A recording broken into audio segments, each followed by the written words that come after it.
Hey folks, this week we are covering what it means to be part of the Meteor community, giving a little background on it, and some history about Meteor itself. So that's it. That's what we're covering this week. Hopefully it'll be helpful for you guys that are coming in for the first time that have not been a part of the Meteor community, want to understand what this is. What is this channel about? What are we about? What is the community about? So we're going to give you a little bit of a dive on that. We're going to spend a little time covering it and talking about the history of Meteor itself and how to navigate your way through the community.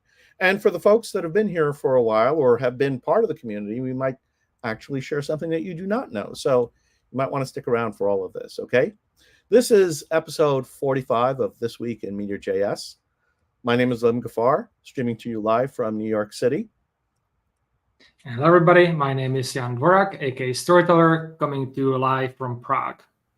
And as we do every week, we start with some of the news of what's been happening in tech that might affect any of and all of you. Right, let's get right into it. There is a notice out there for security release of Node, a July security release. Originally, it was supposed to release yesterday, but they kind of figure out that July 4th is a national holiday in America, and that a lot of the developers there probably would not do the update, which would affect quite a big chunk of the infrastructure of the internet. So they decided to move it to July 8th, which accidentally is also the release date for Meteor 3. So I'm afraid I don't think this will make it into Meteor 3 as well, unless Natural works a bit of overtime to get it in. So that's kind of, I would say, quite a big problem for us. We might also see a delay of Meteor 3 because of this. I will be monitoring the situation, and you should as well monitor the forums and the official channels in this regard. We'll definitely have more news and updates for you next week when we cover the official release, hopefully. Speaking of releases, the next is for MongoDB, specifically the Node or the Node driver got release version 6.8, which has some interesting new updates. Specifically, it has more encryption support, and over here it says cursor responses are now parsed lazily. What does that mean? It's a lot of stuff under the hood. Specifically, it's how it reacts to how it deals with cursor and next before it really got. The big thing is that it kind of parse all the responses before it show anything, even if you have like a small subset. Now it's faster because it only parses what actually gets displayed. So I think this could have quite an interesting speed improvements, and I'm looking forward to see how this might affect Meteor, Fetch, and similar. Not sure if it will have an effect, but I think there is a potential for this to have a positive speed effects as well. Okay. So definitely, keep an eye out. I think it might be coming, not given how it's integrated in Meteor. Probably given everything, it will be in the first patch release of Meteor 3 or something along those lines. Not for the upcoming Meteor 3 official release, because it's just too soon for this, unless I missed something, which is possible. But so let me ask you something here with regard to that. Is it possible for like a user like me to take the Node driver and use it with Meteor, or does the Meteor team need to do something with it first in order to make it usable? You can go in and kind of copy over the Mongo package and change the version there to update it. That's usually what the Meteor team does. and then they run all the tests and everything to make sure that it works. So that's why it's better to wait for the official release to make sure that everything is fine. Sure. I think in this case, it should be just simple, change of the version that's in the package. Sure. But So it's then up to you. The idea is that, if I want to see whether or not there are significant and important speed improvements that might be coming down the pike with the official release, and I wanted to set up a test harness with this new version of the Meteor driver, is it possible for me to do that without requiring an official release from the Meteor team? I think you're saying yes. Yes, exactly. For this one, for the Node driver of MongoDB, yes, it's actually very simple. It should be as simple as just changing the version number in the package. And then, by the way, if you want to contribute to the core, this might be a very easy initial, or like the first PR that you submit. You just need to find where it is exactly. You can actually look on the past PRs that did this MongoDB update. So if you were ever wanted to contribute to Meteor core and didn't know where to start it, this is one example where you can go in, change the version, submit a pull request, have it run through all the tests and discuss things. The big thing here, you have to kind of go through this release, this change log, and potentially any other if we are lagging a bit behind, and see if there are any API changes. If there are not, then it's as simple as changing the version number. So that's something that you need to do the work. So if anybody's out there who would like to contribute in this manner, then go ahead, because if not, I will probably do that myself. I was thinking about this in terms of like contributing to a pull request or whatever. You could kind of serve your own interest. If you find that you are getting some benefit out of it, you would like to see it move faster. Take it, test it, try it out. If it's not that hard to do, it sounds like it's not significantly hard. Let me ask you one other question. So if there are new features that are available through this driver that are not present in the official Meteor Mongo driver, then you would use the raw collections to access that, right? Yes. Okay. All right. Cool. Just wanted to. So you have an opportunity to take a look and see if these latest features that might come out through this driver match with the latest version of MongoDB, and if there are things in MongoDB that you are looking forward to using that is not present right now in the existing version of Meteor, you have a path. And if you find that it's useful, you think others might get a benefit from those features, then put in a pull request and make it happen. Right? That makes sense? Yes. All right. Listen, if you are liking what you're hearing so far, hit the like on the episode. Just, there's that little thumbs up button. Just smash it, and let others know that you find that this is quality, that this has some quality information that others might benefit from, and that's a signal to them, so that when they see that, they're like, okay, let me check this out, and then we get more people doing it. So, like the episode. Okay. I guess I'm up, right? There is a new channel, a new place for folks to go to find out more about what's going on with Meteor. Now, that might seem like, all right, well, we've got all these other places. We've got the Slack channel, we've got forums, we have, there's a Discord server. There are actually 2 Discord servers. Why do I need someplace else to go? Well, here's what's happening. Meteor Software has built the community team. They're investing in people that are going to interface with you and me, right? And these are folks like their developer advocate. There's a community manager, right? Those folks are really hard at work trying to figure out, like, how do they communicate with you, and how do they find out what's really important to members of the community that needs to be reflected in the product over time, and also in Galaxy. So they're trying to figure out, like, how do we keep moving this forward? And they're trying to find ways to effectively communicate with the rest of us. And one of their initiatives is to put out this Discord server. There's been a lot of thought that they put behind it. And there is a link now to it, right? There is a, I'm looking now over at the side at the screen, and I see that Jan has this notice that was put up on the Meteor forums. So far, I think, what is it, like a little over 70 people have signed up that's onto correct. the new Discord channel. And at 1 o'clock this afternoon, or 1:30 this afternoon Eastern time, I don't know what the time is in your time zone, but that's what it is. They're going to have what are they having? Is it like a it's like a coffee chat?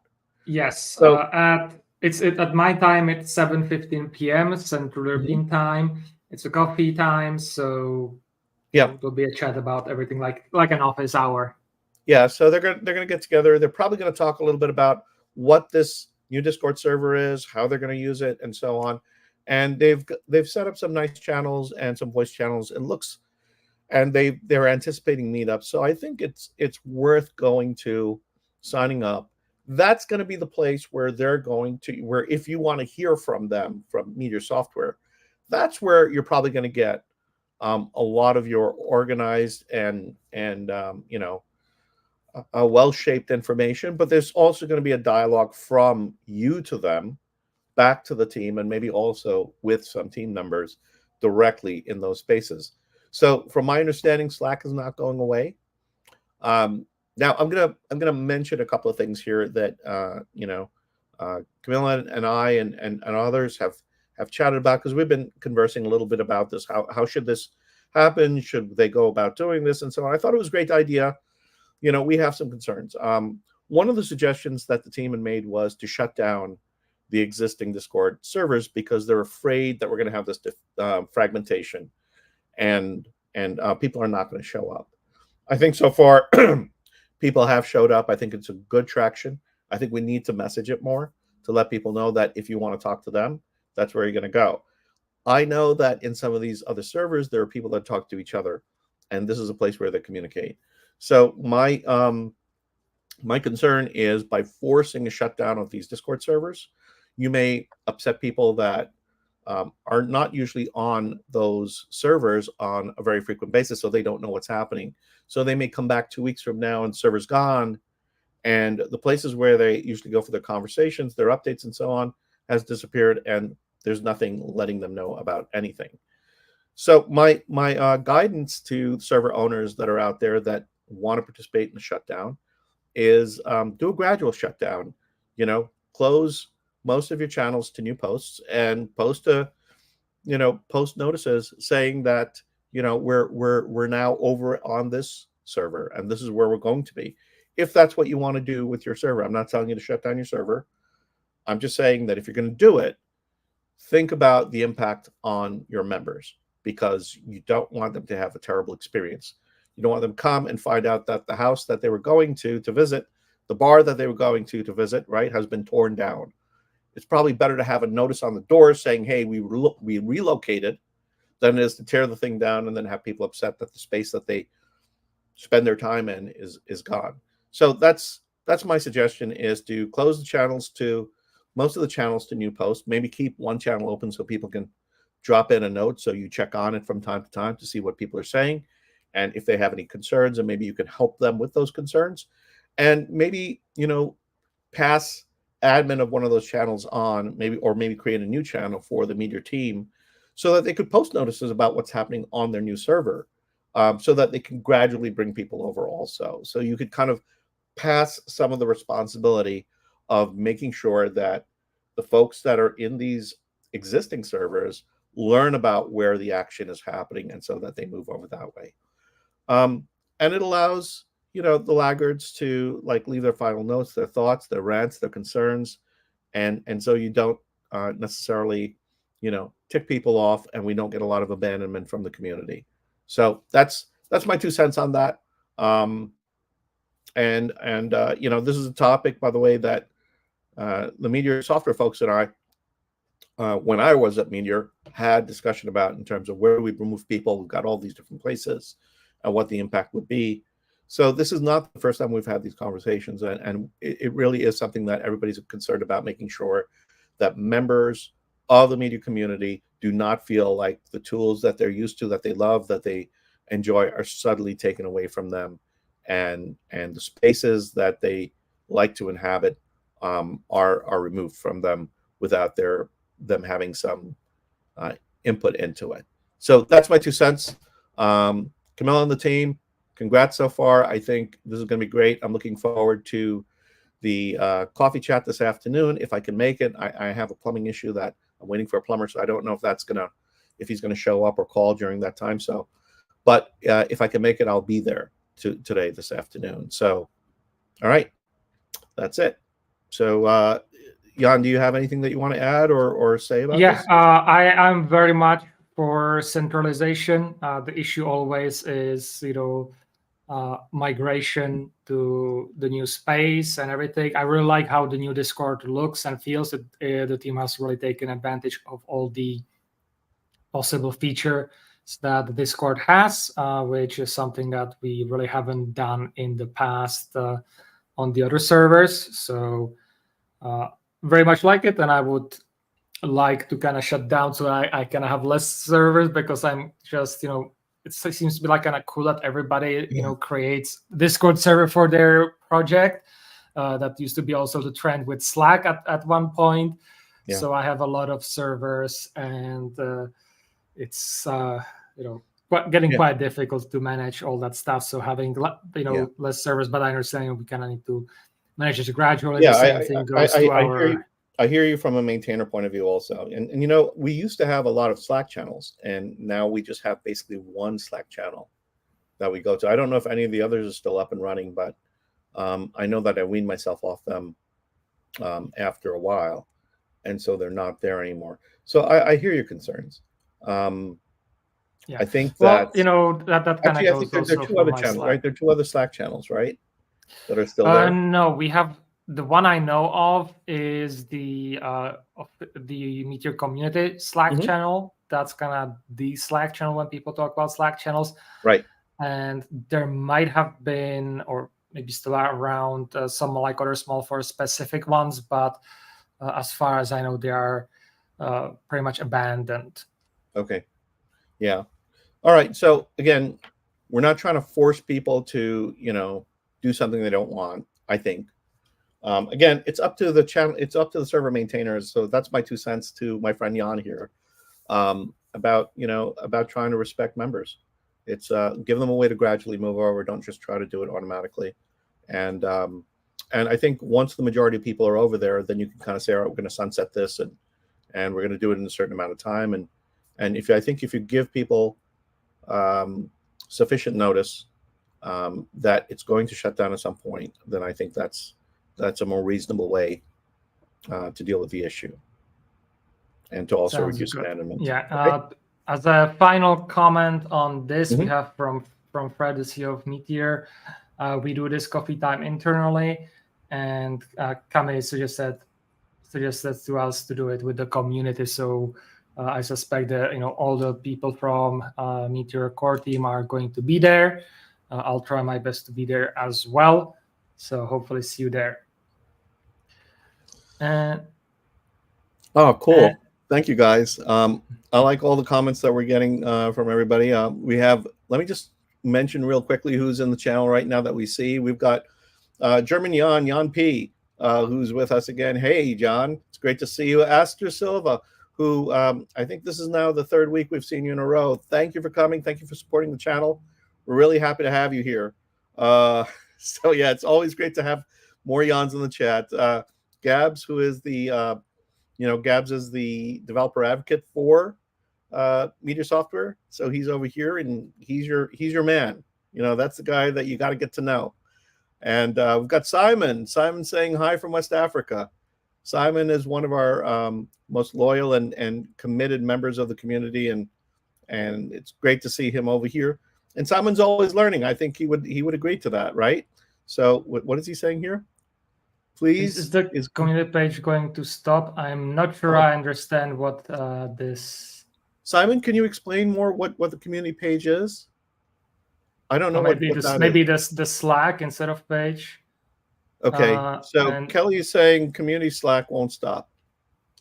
if that's what he's asking. Yeah, that one will remain until we find some better way. Personally, I'm for Rocket Chat. But let's move on to the news. We still have a few items to go through. And now with Meteor marching with the times, let me see if I can make it bigger. And we have a new feature on the Meteor documentation, Ask AI. So if we look here, this is the version 3. Down here is the Ask AI button. If we go to the current documentation, then zoom in, there's the Ask AI as well. This is powered by Kepa.ai. So if you need to find something about Meteor, then very quickly, and don't remember exactly where it's in the documentation, you can try asking here and hopefully it will find the results. Let me see here. When was the fetch package introduced? Let's see if it can find it from the changelog. Meteor version 1.8, nice. And it references the changelog as well. So, so far it looks pretty good. So you can get your answers quickly and don't have to really do all the necessary searching. Like in this case, I would have to go through the changelog to quickly find where it was introduced in. So this is going to be quite good, but also expect that we'll get few shenanigans going on as people try to break the AI or as it starts hallucinating or something like that. So let us know if you find some funny things happening as well. We have a meme channel on the forums, and we are planning to do something with that in the future when the time comes. So yeah, that's for another part. Keep putting those memes up, by the way. They're a lot of fun. It's good to see them. All right. And for the final item in the news, we have a GitHub sponsors channels where we try to list everybody who has GitHub sponsors from the Meteor community. If you do and you're not listed there in the top post, I've recently added Jan Kuster, Zoder, and Harry Adel and Dr. Dimitriou. But, let me know in this channel. I'll be happy to update the top post so people can find you. And at the end, what I did here, there is an option in GitHub to do bulk sponsorship. So I've listed some of the top people here that you can do and kind of put in the name. Sadly, I cannot upload the CSV there all prepared for you, so you'll have to do a little bit more work on your side as well. So that's more about the sponsorship I can do. And speaking of sponsorship, both me and Jan Kuster, we have our GitHub sponsorship. So if you like what we are doing, these podcasts, contributing to open source, managing all the Meteor commit packages, please consider sponsoring us. We have multiple tiers, each of us for different people based on how much you can afford to sponsor and how much you also want to get back out of the sponsorship. All right, guys. And with that, I would just encourage you all, if you are enjoying the work that we do here and the episodes that we put on, if you want to get some notice about it ahead of time, hit the subscribe button. I'm going to tell you, we are up to, I believe it's 227 members now, which is great. We're trying to get to 250, and we were hoping that by yesterday we would get there. The progress has been pretty good. Over a couple of weeks, I think we added, more than 10 users, subscribers, and now we'd like to see what we can do to get to 250. So I'm extending that to the end of the month as our stretch goal. If we can get to that before, I have in my head to try to get to 300 by the end of the month. But considering what we've got right now, I think we're going to try just for that 250. So if we can get to that 250, that'll be really great. I really want to get to 300. And before the end of the summer, I'd really like to get to 500. So I don't know how we're going to do it other than trying to bring more people in here, give them the stuff that they want to hear, they want to learn about. And that means you also have to let us know whether or not we're doing a good job, not only by hitting those buttons, but by letting us know in the comments what you want to hear more of. What do you want to see more of? Tell us, and we'll try to get it to you. Okay? And with that, I think there's a useful resource or two that you want to share with us, Jan. Yes, indeed. This is let me put that back up. A bit of a reminder. I wrote a quick guide to get started with MeteorJS community. I need to make a update there with the new Discord. So I will do that right after we are done here. And what this article is, it's a summary for anybody joining in. What are the resources where they are available, what they should kind of absolutely do, things like get your Meteor account set up and all the other people that they should follow and see so that they can get all the news about it. So let me know, if you read through this, if I'm missing anybody, and I will be happy to expand this and add this so that hopefully I can become a better resource over time. All right. And there are some upcoming events that you need to talk about, some content we need to also share, correct? Yes. So speaking of also good resources, next week I will be in Wrocław for React Wrocław meetup 29, hosted by Vasco. I will be speaking there, talking about Meteor, React, and reactivity, and how I think we are starting to be going in circles with all the patterns and everything. So if you are somewhere in that area, please consider coming in. My talk is going to be English, but I think the other talks might be in Polish. So still doesn't matter. I'll be there to talk about Meteor and all the fun stuff regarding that. Will Vasco be recording this? I do believe they will be recording it because I will be signing up some documents in that regard. Excellent. So hopefully it's something that Vasco will share online, and then we'll be able to enjoy that content if we can't actually make it there in person. Yes. Okay, quick service announcement. If you haven't done so already, please hit the like button or dislike if you don't think we are doing a good job. Either way, it's good for, both will help us to kind of see what you think of our content, and it will tell YouTube that there are people watching and it's not just our imagination and robots that's going on here in the chat and in the comments later on. Yeah.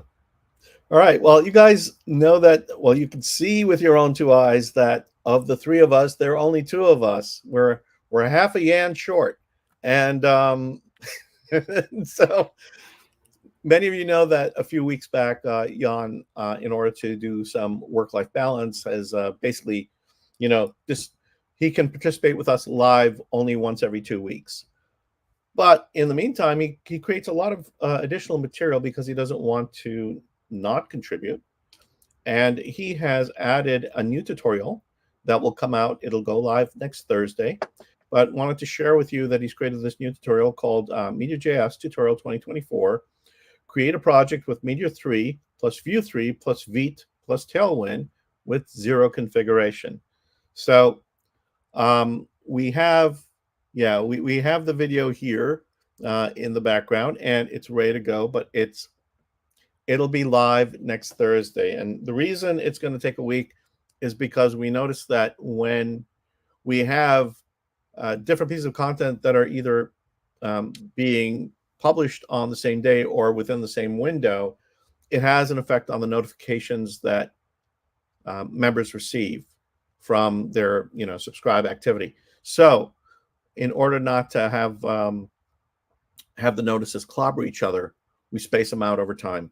And because we also have Storyteller's program on Monday, putting this out over the weekend would actually interfere with getting this episode seen, as well as, if we did something on Monday, it would interfere with the program there. So we've come up with Thursday. If you think we should release it before, put it in the comments, let us know, and we'll take it into consideration. Maybe we will. So that's kind of our thinking. That's how we reason about it, but it may not be the way you want it. So if you want that episode sooner, let us know, and we may publish it sooner. So just, word to the wise out there.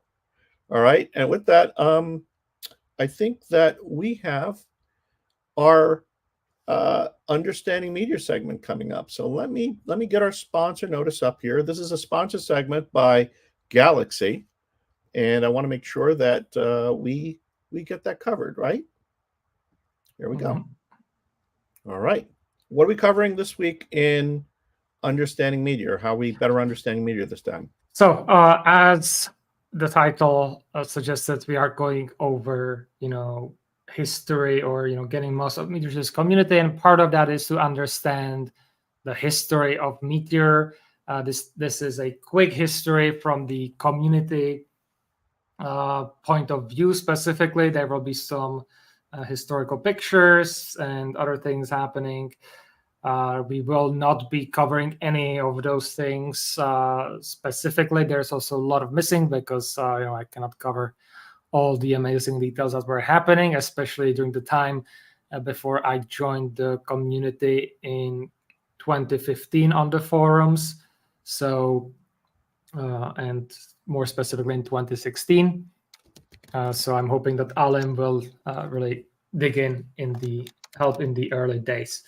So before it was named Meteor, that's year 2011. On December 1st, 2011, Matt DeBargalis announced something called Skybreak. And that's where this entire thing began. Following that, in 2012, that's when Meteor itself arrived, was renamed from Skybreak to Meteor. We got Blaze, we got accounts, we got hot code push, DDP, all the basic building blocks of what makes Meteor great today. And also Meteor got 11.2 million in funding to help it, be fine for years to come. In 2013, we are still in the 0x series. So we got all packages, the initial NPM integration via packages. You may remember in the days, if you wanted NPM package, you had to wrap it around a Meteor package. But you start, the community building starts there first hackathon.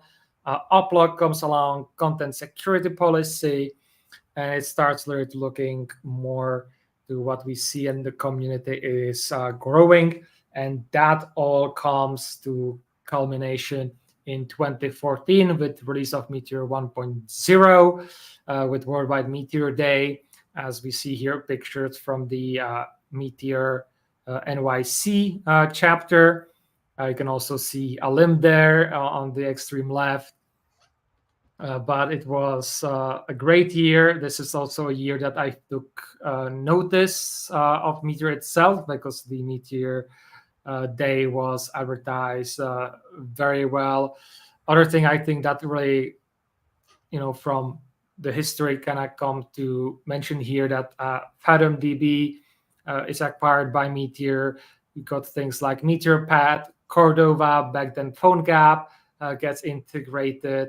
There's the velocity testing framework that gets put into Meteor, and you got the ISO-built package system. So the packages got upgraded to the system that we know today.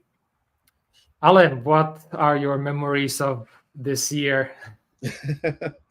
It's a long time ago. I'm trying to remember whether or not I came into Meteor in 2013 or 2014, but my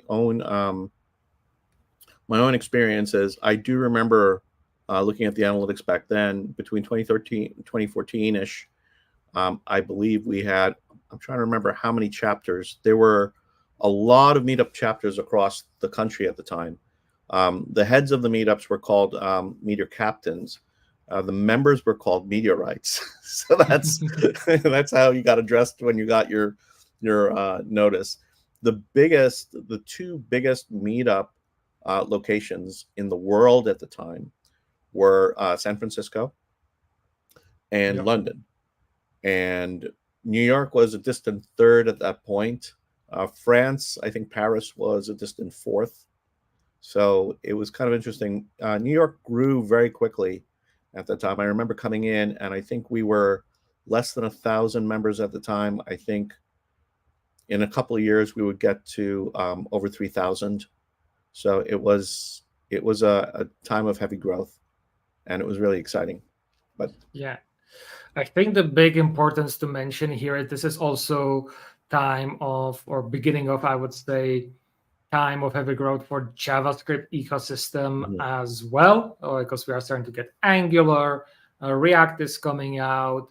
Pretty much it's kind of the transition from the jQuery to modern frameworks. So that had, I would say, a big effect, especially starting with 2015.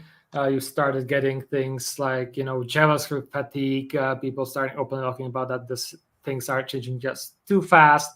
We got ECMAScript in Meteor. React and Angular became available front ends with Meteor 1.2. Meteor forums get established in 2015, and that's where I came in a little bit after the establishment of the forums. We have Discover Meteor podcast starting, or the entire book is there as well. Blaze, and this is kind of where the things start a bit of getting chaotic, because there is the idea of Blaze 2.0, which I would say is kind of the big first controversy. I remember that very well, because it created the feeling that, okay, Blaze is being abandoned and we are going to migrate to React, because the idea was to kind of build, to my understanding, build a kind of support, like a layer above React that's going to handle all the reactivity and all that stuff and make it easier. And many people, including me, just migrated to React completely to stay ahead. If you remember, the big fight was, should Meteor be in the business of front end, right?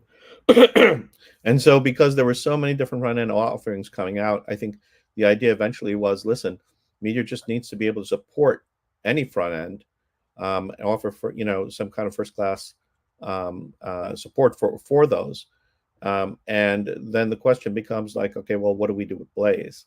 And is Blaze just sort of like the starter? Is it the toy, or is it a real front end that you can actually build production applications with? So, and I think that argument is, or that I don't know if I'd call it an argument, but that that thinking is still going on right now to some degree. There are people in the community that say, you know what, I like Blaze, I want to work with Blaze, and I want it to continue. And then there are others that are saying, well, you know what, there are more viable options with better support teams out there, and a lot more resources that can give it the attention it's due. So, and when we're talking about React and Vue and Svelte and and all of these other ones, even Angular. By the way, I just want to throw back for a second. When we got into Angular, I think it was Yuri Goldstein that came in, and he did the first Angular integration. Then he eventually joined the Meteor team and started working with them. I'm not sure what his projects were, but certainly I think the work that he did on Angular and supporting Angular was part of it. But Angular was going through its own like messy issues at the time. It was at, I think, Angular 1.2 and then going to 2. And the Angular 1 version, Angular 2 version APIs were completely different. And it was causing a huge amount of headaches. So, yeah, JavaScript fatigue, but then also migration fatigue. There was a lot going on that was really exhausting people.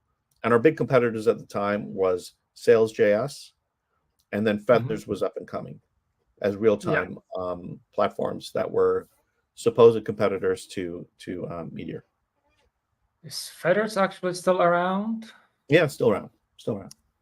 Yeah, nothing really dies in the end, Yeah, I think that's really that's gonna maybe like the general takeaway from this, that it's really nothing kind of gets away.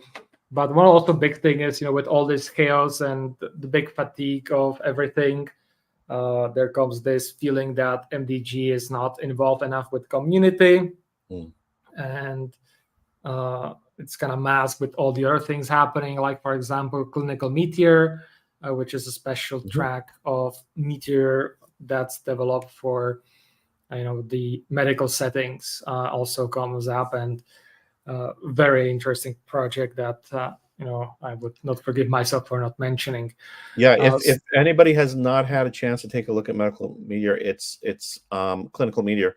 It is an amazing body of work that was done primarily by one person, and it's Abigail Watson. And Abby has, invested a huge amount of time, and she doesn't just write code; she documents her stuff. And I haven't gone back to that project in years, but I think she uses it as the basis for a lot of the work that she does. Yeah. So this is so 2015 is where the trouble got started. I think big part of it, especially now looking back at it, has been the general, I would say general like movement and feeling in the JavaScript ecosystem as well, and just everything was up in the air, and kind of had to wait a few years before things settled. But the big thing there, kind of got started, is that MDG isn't communicating enough, and I think that has been kind of getting stronger over the years, later on, especially. So that's what we've got kind of continuing in the next year. But at the same time, we have the semi-official transition podcast starting in 2016. But we can see here that in 2016 we have Apollo GraphQL coming in, which definitely split the attention of Meteor developers into these two things. As a result of the big uproar about the Blaze 2.0, the original idea that they had is cut, and Blaze is just kind of there and going on its own. But it moves out of the Meteor mono repo. We have other great things like Redis uplog coming in. This is also where I came in. You can see me in the picture there from Meteor Camp, which was at the United Nations in New York, that Alim co-organized with other people as well. And the big star coming there was at the time Arunoda, who did stuff like Kadira, APM, and other things. Yeah, he's amazing.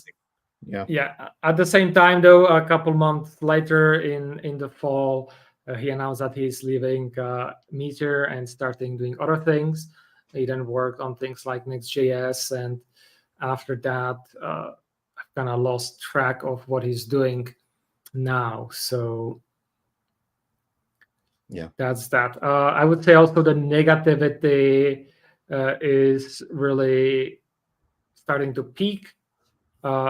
Some, I think, which I agree with, speculate that it's due to explosion of progress happening in JavaScript. Sasha Grief also writes what went wrong and how to fix it. That was what to do next there. But I think still, in general, I would say is things are good. But as mentioned, in the previous year, there starts to be kind of tension between MDG and the community, and I think big part of that is because again, MDG started kind of more focused on Apollo GraphQL, and also being on the other side, it's sometimes a big question of how to communicate properly, how to be active in kind of with the community, and especially given that oftentimes these developers, a lot of them are introverts, so they don't want to be that much involved. But there has been a lot of talk on the forums. Okay, 2017, things are starting, still 2016, I would say, was great. And there was a lot of promise going into 2017. But with Kadira shutting down, later on acquired by MDG and integrated into Galaxy, things are kind of, I would say, starting to slow down. But still, we get things like Vulkan, and Meteor Candy, but already here, this is we have official announcements from MDG that they plan to both run Apollo and Meteor separately. But eventually, what that evolves into is that we have only Ben Newman being the only active core, company developer on Meteor, while everybody else is focusing on Apollo, which became bigger than Meteor itself. So it makes sense, company-wise to focus more on things that makes more money, especially if you have venture investors that want their 100x return. So I'm gonna throw something in between 2016 and 2017 that there was a lot of confusion that was being created by MDG at the time, because on the one hand, they were making this indication that they were going over to GraphQL, but on the other hand, they made the New York chapter a dev shop. There were only 3 dev shops in the world at the time. There was dev shop in there's a special kind of meetup, dev shops in San Francisco, dev shops in London, and then we were the third. And part of it was, I think, our growth. Part of it was just, the fact that we had done the Meteor Camp at the United Nations. But there was also something else that they did, is that when they followed up with that, they had their developer advocate create a program called the Meteor Fellows. And they announced 4 Meteor Fellows. And so the intention, we felt, and then they promised that there were going to be all these things that would follow it, which never materialized.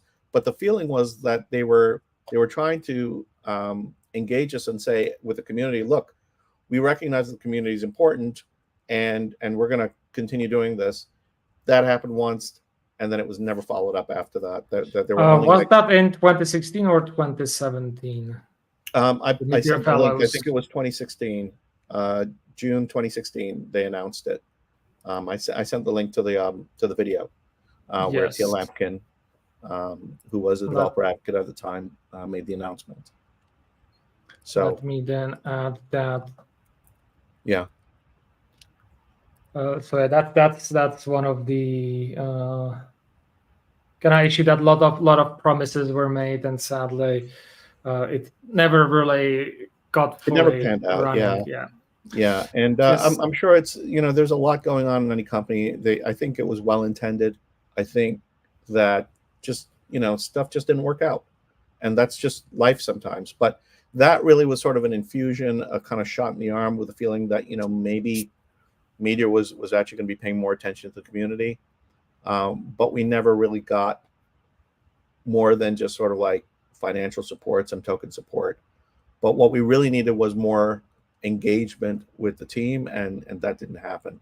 So that was at the end of the day, I want to say that the community itself is a thing that has supported Meteor all the way through this. I think what comes out of this presentation that you're going to continue doing, is that if were it not for the community, I think we wouldn't have Meteor today and Meteor 3. But let's go on. Yeah, so speaking kind of this follow through, in 2018, there was the Meteor Night in end of May in San Francisco. A big part of that was that there was kind of the startup process to rewrite core into TypeScript, kind of, I would say, an attempt to get more interest, but there was an issue with the broadcast that sadly didn't happen. So recording, I think, also never really got much released. So that initial effort, or like this attempt to kind of restart more of the work and community in there, did not pan out. We also have Discover Meteor becoming free as kind of people behind it start to move on. Good thing is we have Monte APM launching as a response to Cadera APM not really evolving much for after integration with Galaxy, and to make it available beyond Galaxy as well. And we get, a lot of discussion and comments. Meteor is dead, Meteor is not dead, which doesn't help either, but there's definitely a decreasing, absolutely for sure, decrease of activity from the core team towards the community, and I think in general from communities kind of felt that things are still happening and moving along, but it's definitely a bit more quieter on the forums than it used to be. And that really came around in 2019. We had our first Meteor community survey in the fall. After that, Meteor community packages got started. And pretty much right after that, we got an announcement that Tiny has acquired Meteor. A little bit after that, Felipe Nevola came in at that time as, say, the developer advocate and eventually CEO. What we saw as a result towards the end of 2019 and going into 2019, that we got a lot more releases. A lot of the stuff that we were waiting for releases and to be merged finally got in. I started in 2020 the Meteor Impact conferences. Sadly, Discover Meteor shuts down that year as well, but we get all the way to Meteor 1.12. So there is now feeling, okay, things are happening, things are moving along, and things are evolving, and we get into 2021 when we got Meteor 2.0 with Hot Module Reload, all that stuff. We get another Impact conference, Pacosphere comes out, but beyond that, I don't think that that much has been happening. So a lot of, but I think, again, people were much more coding. And this kind of trend continues in 2022. After the pandemic, was kind of over. It was the last Impact conference, primarily because Pathable has shut down afterwards. But we get stuff, more, interesting stuff like Week Plus Meteor, which might be super interesting going down more in the future. 2023, really, that's when Meteor 3 development focus starts, and we actually started this channel not this channel, but these podcasts. So that's another kind of, again, ramp up in community activity, but I think most of the air gets sucked out because of Meteor 3 development. And finally, we get to this year, which I hope is going to create a big new start in the community, because we have Galaxy 2.0 coming out and Meteor 3.0. And I think until that gets released, and for a few months afterwards, as people start do more migrations, that is going to really still suck out a lot of the air in the community. And once we are kind of done with that, we'll see a lot more new features and hopefully more community work and activity happening. So that was the quick overview of the history of Meteor from the community point of view. You can see we are now, compared to the 2016, 2015 years, even 2014, on the lowdown. But I am hoping that things will start improving now that the biggest technical challenges and changes are coming to their conclusion. All right, that's quite a recap. Yeah, please let me know in the chat or in the comments afterwards if I missed something, especially from the later years. I have been at that point became very busy with early 2020s with the conferences and the surveys, and planning to hopefully get back into it in the future as well. But first, we need to resolve some technical issues and get me some stuff. So I have in the chat right now, what year did you discover Meteor? Astor Silver says that, Meteor Community 2024. Kelly is really OG, man. Kelly is really OG. It'd be cool if, like Kelly said, listen, I wrote Mini Mongo. Like, I want somebody to come in and say, like, that would be so awesome. Like, to hear somebody say something like that, that'd be cool. Well, Kelly wrote the socialized packages, which Yep. I think are very much underappreciated for what they do, and hope I have some pull requests to get them up to speed with Meteor 3, and so explain to people. I mean, stuff. he wrote the packages. What do they do? So why don't you? So socialized packages builds on top of the account packages and adds in what I would call the social aspects of the internet. So things like getting friending, feed, private messages. So it gives you all the infrastructure to do that, and the only thing you need to do is build your front end to them. Blocking users, voting, and a lot of other stuff. So if you're building an application that has the social aspects, then these are definitely packages that you want to add in. Okay, guys. We're at the end of our program here. Thank you for joining us today. It was great to have you here, and maybe now you have a little more information about our community. I want to mention a couple of things that just kind of like sum it up to some degree here. Within our community, we have a number of different patterns, a number of different places to be where you can engage. The forums is the longest running of all of them, and probably the most robust in terms of getting responses and so on, and it's tied in very well. I think that's a good place to be if it's first time coming in.